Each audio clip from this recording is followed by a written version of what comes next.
కాసేపట్లో తెలంగాణ కేబినెట్ సమావేశం కానుంది. తెలంగాణ వార్షిక బడ్జెట్ కు మంత్రి మండలి ఆమోదం తెలపనుంది.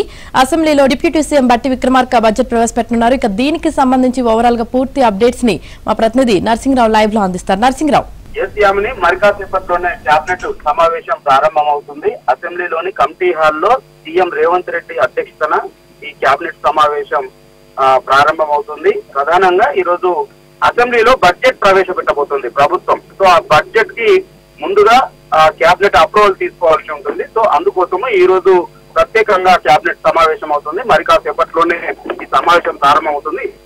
అంతా కూడా చేరుకుంటున్నారు.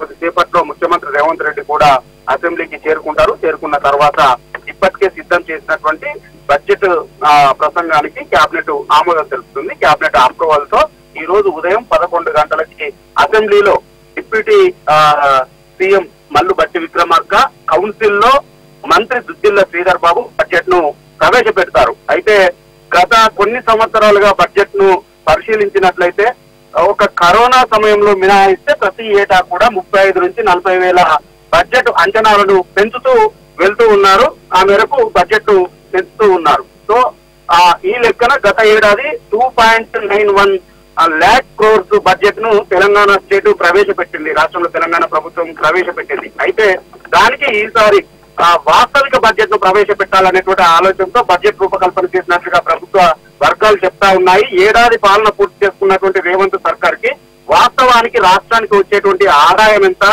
వ్యయం ఎంత, కేంద్రం నుంచి వచ్చేటువంటి గ్రాంట్స్ ఎన్ని అనేటువంటి దాని విషయంలో స్పష్టత వచ్చింది. దీంతో అడ్డగోలు అంచనాలు పెట్టి అంకెల గ్యారంటీ చేయకుండా వాస్తవిక బడ్జెట్ ను రూపొందించాము అనేటువంటిది ఈసారి ప్రభుత్వం చెప్తా ఉన్నది. సో అందులో భాగంగా దాదాపుగా గత బడ్జెట్ కు 7% పెంచి బడ్జెట్ ను రూపకల్పన చేసినట్లుగా తెలుస్తా ఉంది. ఈ లెక్కన 3 లక్షల కోట్లకు పైగా బడ్జెట్ ను రూపొందించినట్లుగా తెలుస్తా ఉంది. అందులో అభివృద్ధికి పెద్దపీట వేస్తుంది. అభివృద్ధికి నిధులను కేటాయిస్తూనే సంక్షేమానికి పెద్దపీట వేసినట్లుగా తెలుస్తా ఉంది. ప్రభుత్వం కొన్ని ప్రతిష్టాత్మకమైనటువంటి కార్యక్రమాలని చేపడతా ఉంది. సో వాటికి కేటాయింపులు ఉండేటువంటి అవకాశం ఉంది.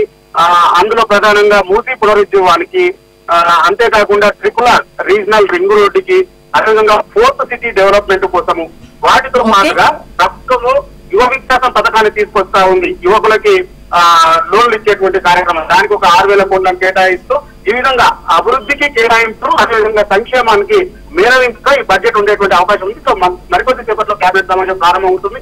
ఈ బడ్జెట్ కి ఆమోదం తెలుపబోతా ఉంది.